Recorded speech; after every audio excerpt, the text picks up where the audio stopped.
धन्यवाद आप सभी का इतना प्यार और सम्मान देने के लिए। मैं आप सभी का बहुत बहुत शुक्रगुजार हूं। So thank you very much. मैं इस बिजनेस में आज से 11 साल पहले आया। बीएड की पढ़ाई कर रहा था। मेरे पिताजी और दादाजी दोनों सरकारी नौकरी करते थे। पिताजी रेलवे में एम्प्लॉय थे, तो वहां से मुझे इंस्पिरेशन मिली कि मैं भी सरकारी नौकरी करूं। सरकारी नौकरी में पाने की कोशिश में लगा हुआ था। बच्चों को ट्यूशन पढ़ाता था, अपना बीएड का डिप्लोमा ले रहा था और आगे बढ़ने की कोशिश कर रहा था। उसी दरमियान में इस सबका जीवन बदलने वाली कंपनी सिक्योर लाइफ मेरे भी सामने आई। इस अपॉर्चुनिटी ने मेरा भी दरवाजा खटखटाया और दोस्तों मुझे इस बिजनेस को देख करके बहुत अच्छा लगा। बड़े ही एक्साइटमेंट के साथ इस बिजनेस को मैंने ज्वाइन किया। ज्वाइन करने के बाद काम करने की धुआंधार शुरुआत की और धुआंधार जिस तरह से लोगों को रिजल्ट नहीं मिलते हैं, ऐसे मुझे भी नहीं मिले। और मैंने एक को बताया, दो को बताया। मेरे दो खास दोस्त थे, पहले ही हफ्ते में उन दोनों ने रिजेक्ट कर दिया और उनके बाद में कोई बात नहीं, मेरे अपलाइन ने मुझे बताया कि लगे रहो, बहुत बड़ा काम हो सकता है। तो मैं उनकी बात को समझ करके इस बिजनेस की छोटी छोटी बारीकियां थी, उन ट्रेनिंग को समझ के लगा रहा और लगा रहा। तो दोस्तों आज आप देख पा रहे हैं कि इतना बड़ा कारवां बन गया। जब मैंने बिजनेस को देखा था तो मैंने भी कल्पना नहीं की थी कि इतना बड़ा बिजनेस खड़ा होगा। आपको मैं रियल बात बता रहा हूं कि आज जब इस हॉल में मुझे एंट्री करनी थी तो मेन गेट पे मैं जैसे ही आया कार से तो गेट जाम था, बहुत भीड़ थी, बहुत सारी कारें, आप लोग सभी आए हुए हैं, पार्किंग में भी जगह नहीं। फिर मैंने फोन किया सर को, बोला पीछे वाला गेट खुलवाइए, वहां से आना संभव हो पाएगा। तो फिर पीछे वाला गेट भी फुल था। और वो आते समय मेरे मन में एक बात आई, एक वो भी दिन था कि लोगों के घर जा जाके हम बुलाते थे, कोई एक तो चलो भाई, आज मीटिंग खाली ना चली जाए, आज संडे का दिन है, कोई एक चलो मेरे साथ, प्लान देख लो, ज्वाइन मत करना, कम से कम प्लान तो देख लो। और एक भी आने के लिए तैयार नहीं था। और हम देख रहे हैं कि अभी एक भी सीट खाली छोड़ने के लिए कोई तैयार नहीं है, है ना जी। और हर दिन ही हम, कल भी इसी तरह यहां भी ऐसे प्रोग्राम था, परसों भी मैं वहां से लौटा। पूरे देश में हर दिन हजारों लोगों से मिलने का मौका मिल रहा है। एक बात बताना चाहूंगा, श्रीलंका में की बात है, कुछ समय पहले की बात है। एक बौद्ध भिक्षु थे, बहुत ऊंचे लेवल के सन्यासी। तो अपने जीवन में उन्होंने बहुत सारा ज्ञान अर्जित किया और उनके दिमाग में एक ही बात थी, जिस तरह से मैंने ये ज्ञान प्राप्त किया है, मैंने अपने आप को जाना है, तो मैं भी ज्यादा से ज्यादा लोगों को समझा सकूं, बता सकूं। और इसके लिए उन्होंने भी अपने आश्रम में बहुत सारे अपने शिष्य थे, उनको शिक्षा देने की शुरुआत कर दी। और करीब जीवन में 25 साल तक उन्होंने शिक्षा दी। और जीवन का उनको लगा कि मेरा अंतिम समय आ गया है, तो उन्होंने अपने सभी शिष्यों को बुलाया और बुलाने के बाद एक बात बोली कि मेरा निर्वाण प्राप्ति का समय आ गया, मोक्ष प्राप्ति का मेरा समय आ गया है। और आप सभी ने 25 वर्ष तक मेरी खूब सेवा की। मैं आज बहुत ही खुश हूं, प्रसन्न हूं। और मैं चाहता हूं कि मैंने आपको जो ज्ञान तो दिया ही, लेकिन मैं चाहता हूं कि आप में से जो लोग भी इच्छुक हैं उनको मैं सीधा ज्ञान तो छोड़ो, सीधा मोक्ष ही प्राप्त करा देता हूं। मैं तो मोक्ष प्राप्ति के लिए जा रहा हूं।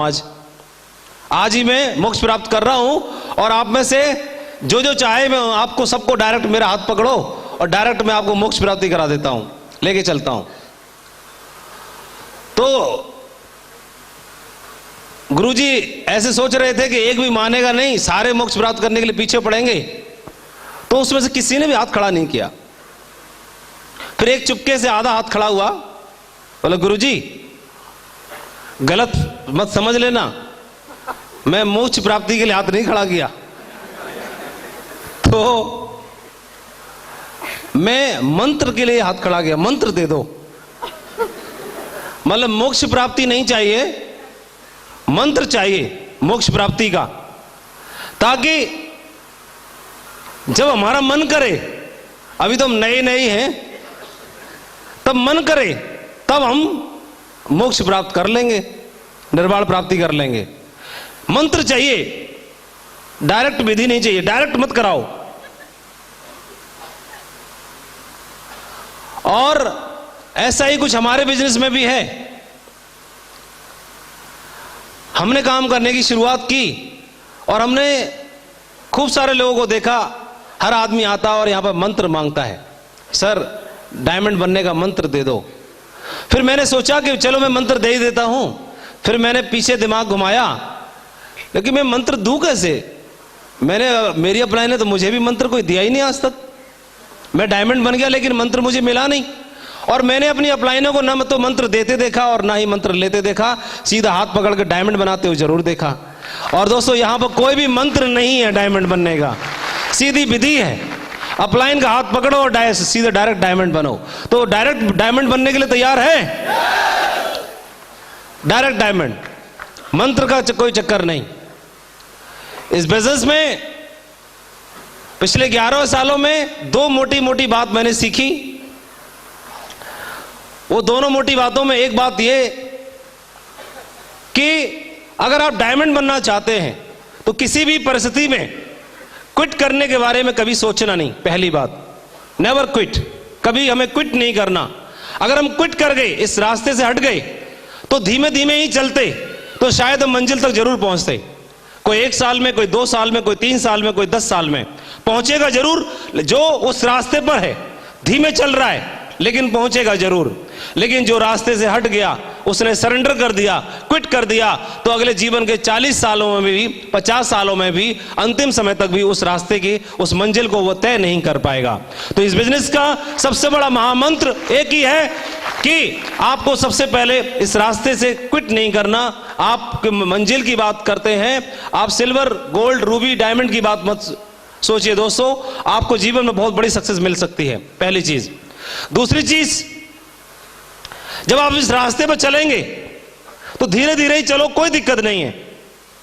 वैसे एक बहुत बड़े सफल व्यक्ति ने बोला है कि जब आपको सफलता रूपी रास्ता मिल जाए तो उस पर उड़ो, और उड़ ना पाए तो दौड़ो, और दौड़ ना पाए तो चलो, और चल ना पाए तो घिसटो, लेकिन ऐसा करना जरूर, क्योंकि सफलता अगर आपने एक बार जीवन में अर्जित कर ली तो जीवन आपका धन्य हो जाता है। ऐसा उन्होंने बोला।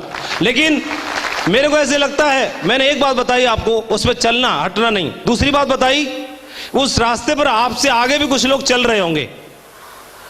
जिस रास्ते पर आपने चलना शुरू किया, उस पर आपसे आगे भी कुछ लोग चल रहे हैं। और वो जो लोग चल रहे हैं, तो उनमें देखिए कि जो लोग अच्छे से चल पा रहे हैं, जो एक्टिव लीडर्स हैं और आपके अपलाइन में आते हैं, बस उनकी कॉपी करते रहनी है। ठीक उस तरह से जब दिसंबर या जनवरी के महीने में बहुत सारा घना कोहरा होता है, रास्ते पर धुंध होती है, दिखाई नहीं देता, और रात में अगर गाड़ियां चल रही हैं, कुछ समझ नहीं आ रहा, तो रोड से गाड़ी इधर गड्ढे में भी जा सकती है, लेकिन आगे चलने वाली जो गाड़ी होती है तो पीछे वाली गाड़ियां उस गाड़ी के पीछे अपनी गाड़ी को लगा लेती हैं, और आगे वाली गाड़ी सक्सेसफुली आगे चल रही है तो पीछे पीछे वाली गाड़ियां वो आराम से धीमे धीमे ही रफ्तार में सही, लेकिन धीमे धीमे करके अपनी मंजिल तक पहुंच जाती हैं। ये बिजनेस भी ठीक ऐसा ही है डायमंड बनने का। क्योंकि जब हमने डायमंड बनने की शुरुआत की तो हमने तो सिल्वर बनने की शुरुआत की। सिल्वर बनने के बाद दिमाग में आया चलो गोल्ड बना जाए, फिर गोल्ड बने तो गोल्ड बनने के बाद दिमाग में आया चलो पर्ल बना जाए, पर्ल के बाद टोपाज बना जाए, टोपाज भी बन गए तो अपलाइन ने बोला फटाक से आप एमरल्ड बनिए, फिर उसके बाद में फिर एमरल्ड के बाद रूबी बना जाए, फिर डायमंड बना जाए। डायमंड बन गए तो लगा कि डायमंड, अरे खेल खेल में मजे मजे में हम डायमंड बन गए, लेकिन डायमंड बनने में तो बहुत मजा है, खूब सारा पैसा है, खूब प्यार मान सम्मान भी है, खूब कार वार घर में, ये सारी खुशियां भी हैं। तो चलो क्यों ना दूसरों को भी बनाया जाए। दूसरों को भी बनाने की, हम तो बनाने वाले कौन होते हैं, बनाने वाला तो ऊपर वाला ही है कि नहीं? लेकिन एक बात और साथ में है कि डायरेक्ट बनाने के लिए कभी नहीं आता, किसी न किसी को माध्यम बनाता है। और दोस्तों यहां पर माध्यम आपका अप्लाई नहीं है, जो भगवान ने आपको डायमंड बनाने के लिए भेजा है, जो आपको घर में घुस के आपको डायमंड बनाएगा, घर में घुस के आपको डायमंड बनाएगा, सिर्फ उस पर विश्वास करने की जरूरत है। लेकिन